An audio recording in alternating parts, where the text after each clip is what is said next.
The College of Charleston is a public liberal arts and sciences university located in historic Charleston, South Carolina. Students use the city as their classroom, working closely with professors on research and performing alongside them in venues throughout the city.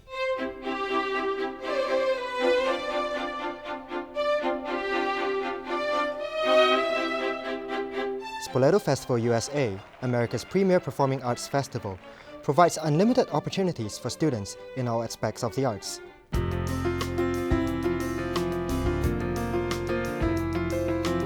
You can live the life at the College of Charleston.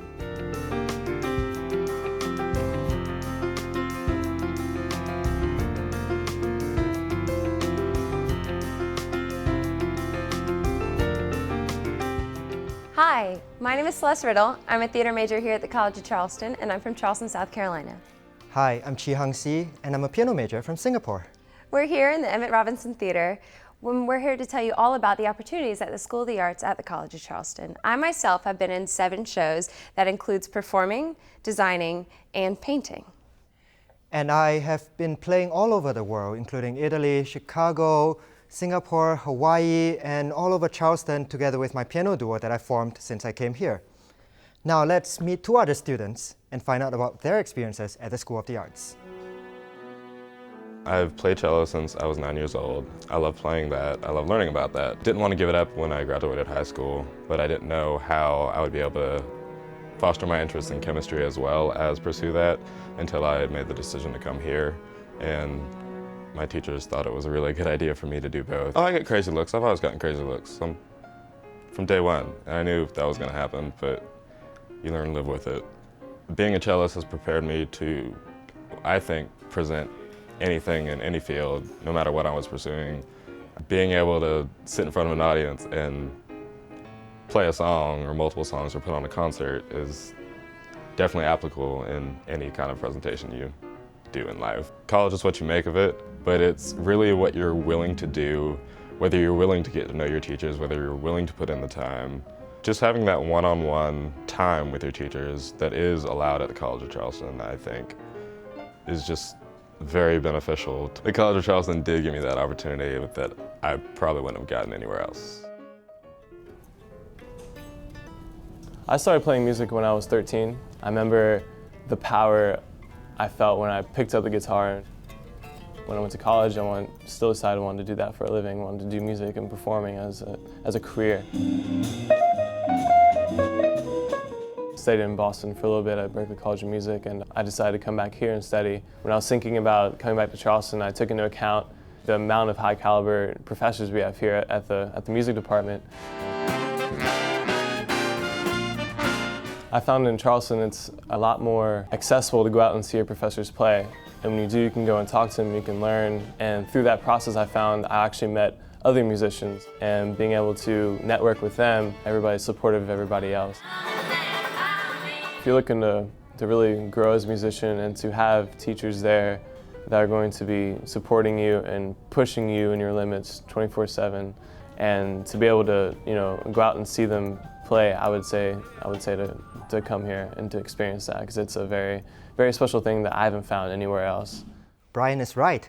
Being able to watch and learn from your professors is such a great experience. And that's why you should get to know them and take advantage of their expertise. Professor Jeanette Gwynn designed a class to record a radio show during Spoleto Festival USA. Here's a look at the class and Professor Gwynn.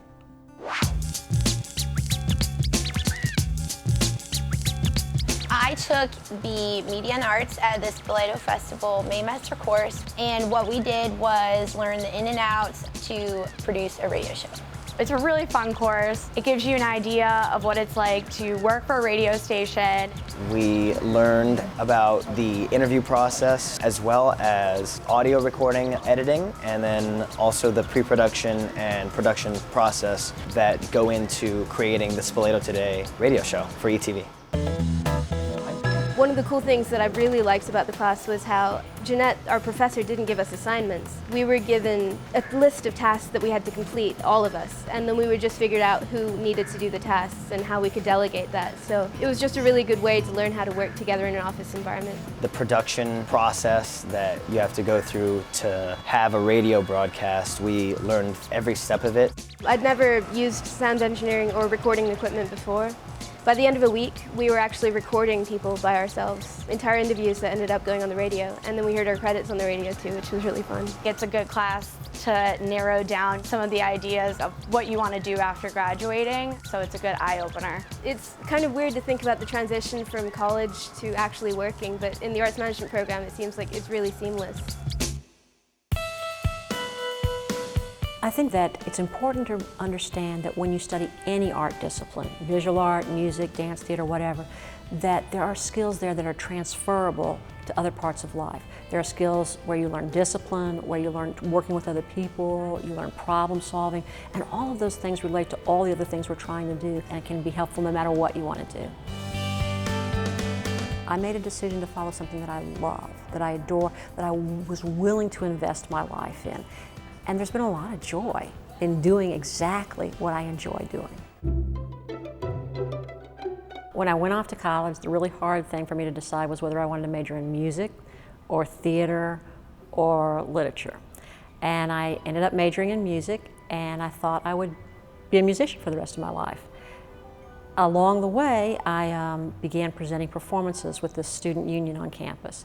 And I found my real bliss there. I found that I love nothing more than the sound of the chain on the grand drape right before a show began when the curtain was going up.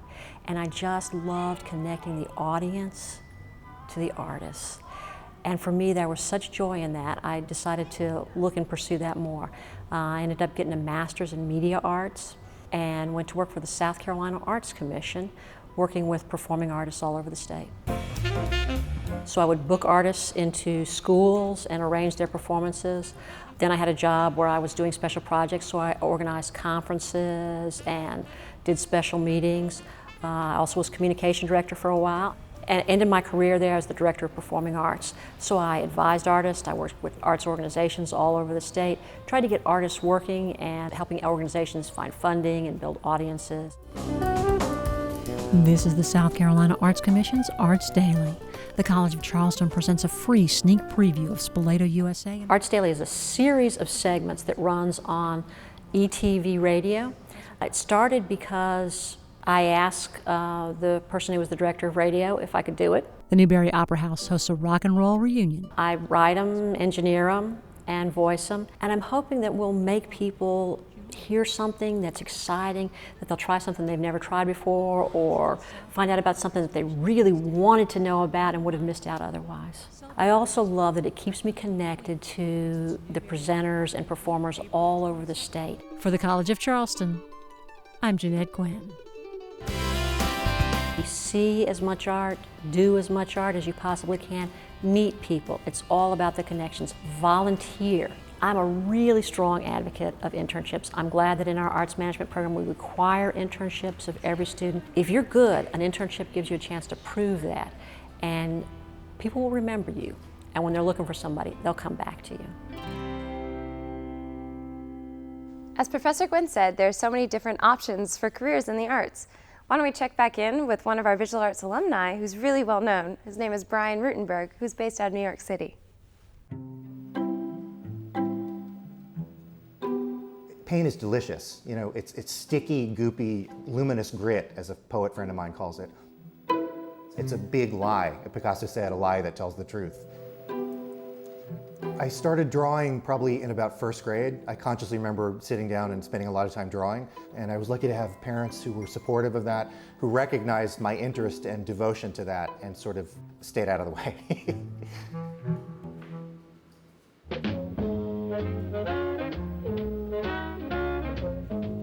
I love essentially everything. I think a painter has to love everything and be interested in everything.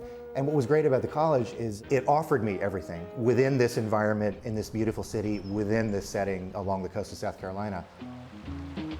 I could spend time painting in my studio, then I could attend class.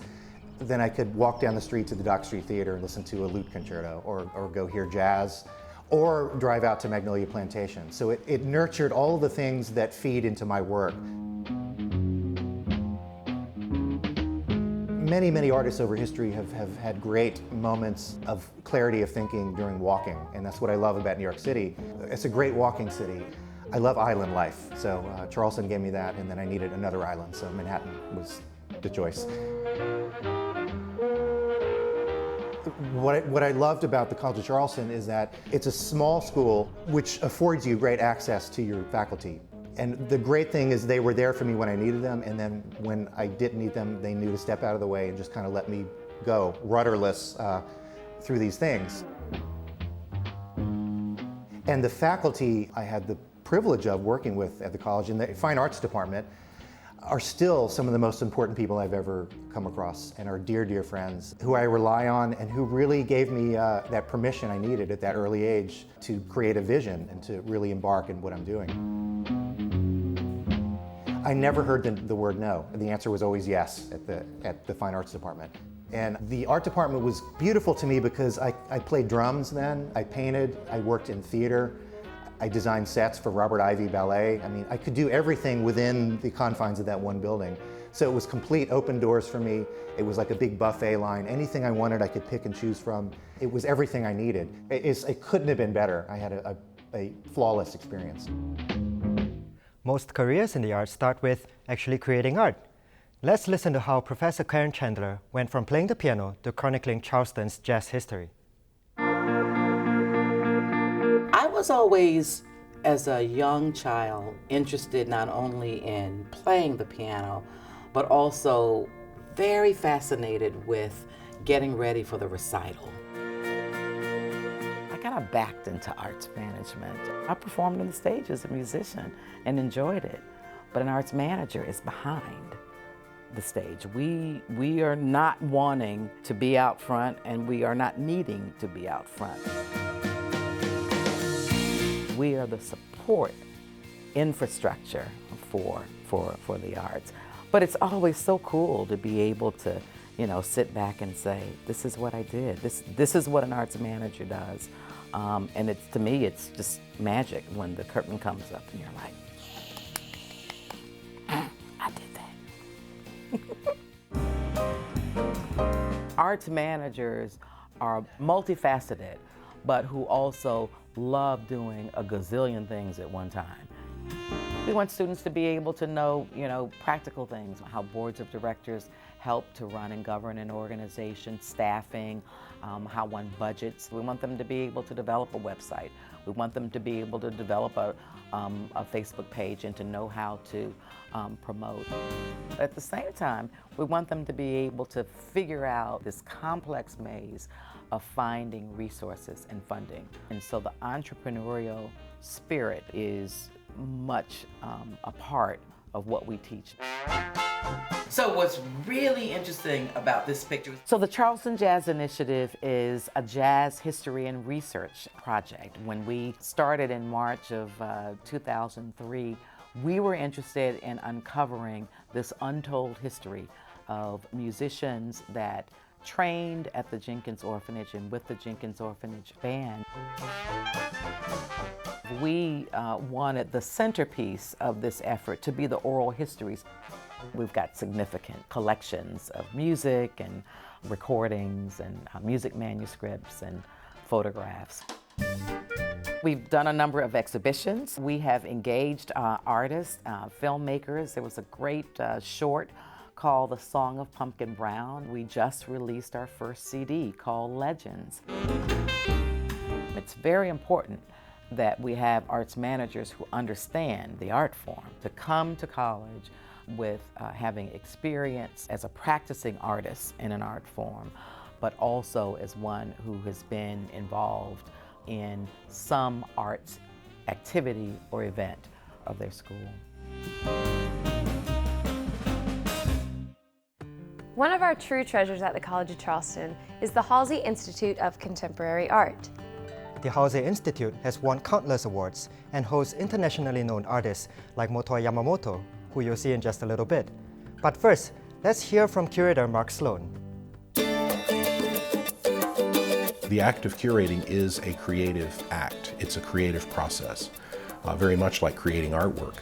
So I'm very interested in that relationship between the individual works that make up an exhibition and then the aggregate statement that those works come up with. I have sort of an unusual trajectory. My undergraduate degree was in psychology and philosophy, and then I went to graduate school to study photography. I got a Master of Fine Arts degree in fine art photography. I put that degree to good use by remaining in the arts, but I actually made a living by curating shows. Started as an intern and then worked my way up to the exhibitions installations manager for 9 galleries within one building. I was not curating the shows, I was just installing them and running crews of interns and volunteers who would hang them. So it was a big job. And then I was given the opportunity to curate my first show, and that's when all the lights went off. I just loved the idea of putting an exhibition together on some sort of thematic topic and working with artists and collaborating with them to create something that was greater than the sum of its parts. When I saw what happened between and among the works of art that were selected for the show, the conversations that happened between the artworks really was exciting to me, and that is what ignited my desire to want to be a curator. Curators really do need to have a fairly broad knowledge of whatever their topic is, in my case, contemporary art. So one needs to keep current with current magazines, and in this day and age, blogs, websites. One needs to travel to visit exhibitions and see how other people are doing things. My favorite part of being a curator is the meeting artists and working with artists and thinking about what would be appropriate for my audience here in Charleston. So I absolutely love that. A typical day for me is hard to describe, which is one of the things I love about the job. To give you a sense of the universe of things that I have to deal with in a day, grant writing is a big part of it. A lot of my time is spent looking for dollars. We do publications, so a fair amount of what I do is writing, reading, researching. I also do a lot of editing. I work with a graphic designer very directly. I work with printers. We oversee all of our productions. I also produce videos, so sometimes I have to travel to exotic lands such as Japan to interview the artists. I work with a variety of filmmakers and also musicians to create soundtracks. One needs to have a broad knowledge of the world and events in the world. But I think specifically for high school students who are interested in the arts, attend a lot of art events, go to museums, go to galleries, commercial galleries as well as nonprofits. Look at a lot of work, talk to artists, find out what makes them tick.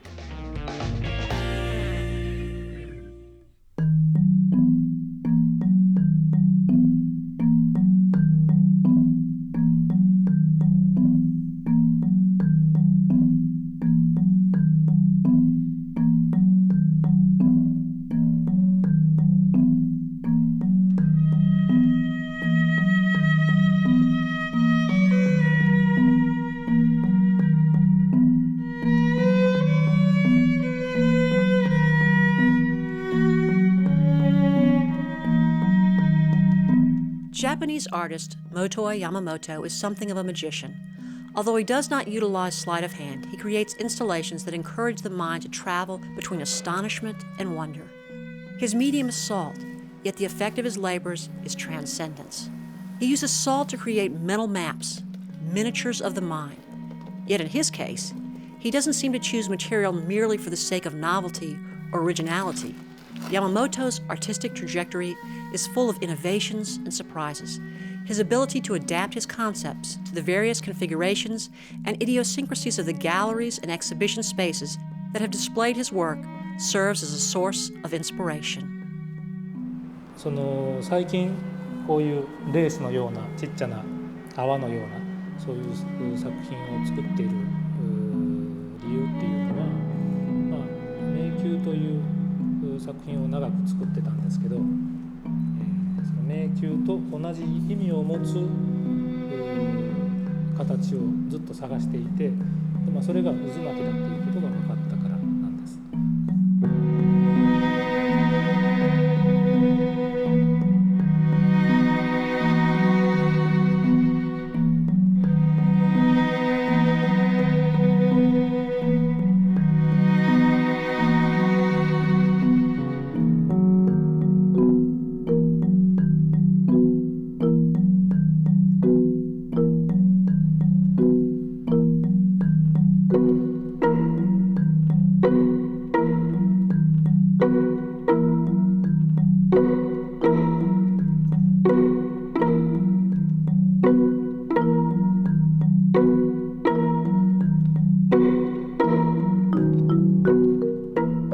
Motoi Yamamoto is known for working with salt, often in the form of temporary, intricate, large-scale installations.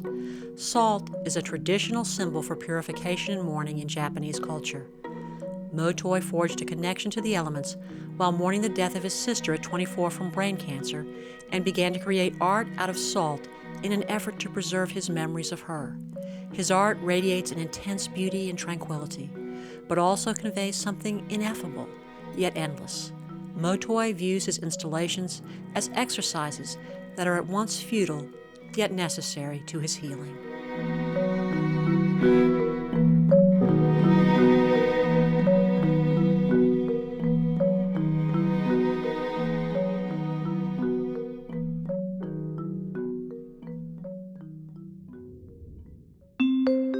ちっちゃなものも合わせれば20枚とか20枚ぐらいかな。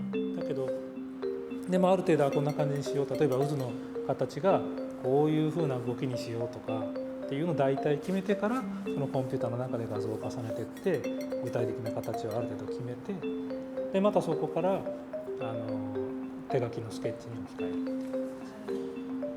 る。でもやっぱり手で描くのって極めて重要で、例えばこの鉛筆のっていうのはね、その渦の形を、そうだな、一番チャレンジングなこと、それからやっぱりそのプラットフォームが素晴らしくいいところにあるじゃない。だからビューポイントが2箇所あるってことなんだよね。だから手前と上と両方から見た時にいい形に見せなきゃいけないので、その両側から自分が見せたい形にできるかどうかっていうこともチャレンジングといえばそうかもしれない。いや、1箇所ってこともないけれど、明らかに今回は2箇所だもんね。こことここって感じ。だからそこで一番ベストな理由にできるように。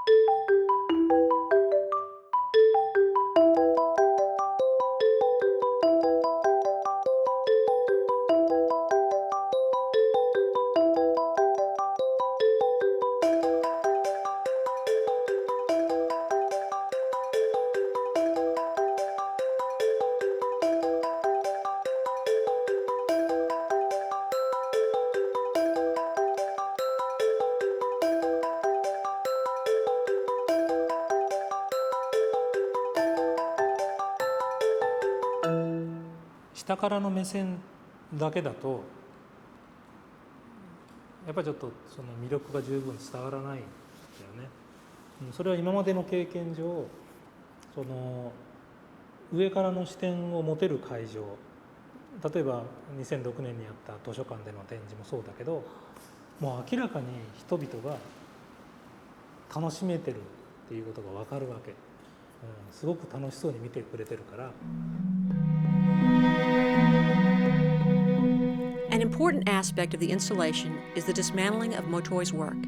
At the end of each show, the salt is delivered back to the water, usually in collaboration with the public, hence the title, Return to the Sea. ほとんどと言っていいぐらいそういう気持ちがなくなった。ゼロ、全くないって言ったら嘘になると思うけど、でも極めて少なくなった。でそれは壊してる時のみんなの顔がすごく楽しそうだしさ。Motoi recognizes that salt is a vital part of many living things. Each grain of salt contains its own history and trajectory. Something so seemingly common becomes a metaphor for the evanescence and transcendence of human life. Motoi's art might most productively be compared to the intricate sand mandalas created by Tibetan Buddhist monks. In both cases, the work is destroyed at the end of a predetermined interval and returned to a body of water, thus enacting the circularity and ephemerality of life. Both are used to induce meditation and to assess the deeper reaches of human consciousness.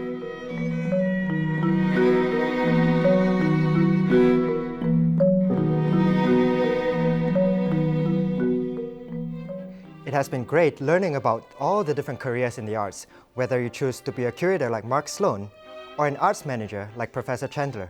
The opportunities are endless. And there's always something going on at the School of the Arts. In fact, we just added a new dance major, so make sure to check back in with us as you decide about your future.